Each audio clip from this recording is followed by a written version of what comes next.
लोकसभा निवडणुकीत आपले भारतीय जनता पार्टीचे अधिकृत उमेदवार रावसाहेब पाटील दानवे दादा यांच्या प्रचारार्थ शहरामध्ये मोठ्या संख्येने रॅल्या सुरू झालेल्या असून आणि मतदारांचा देखील मोठ्या प्रमाणात प्रतिसाद मिळत आहे।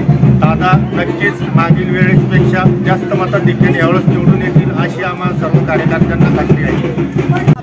उमेदवार आहे भाजपकडून, तर मी त्यांचा प्रचार करायला आली आहे। आम्ही आता न्यूटन कॉलनीमध्ये आहे आणि महिलांमध्ये खूप जास्त उत्साह आहे आणि आज तुम्ही बघू शकता आमच्यासोबत छोटे छोटे पोरंही आहे। मी सगळ्यांना रिक्वेस्ट करते की प्लीज तुम्ही उन्हाची काळजी घ्या आणि दादालाच वोट द्या। त्यांनी खूप काही विकास काम केलेलं आहे आपल्या इथं, तर मी तुमच्या सगळ्यांची हे रिक्वेस्ट करते की प्लीज त्यांनाच वोट द्या।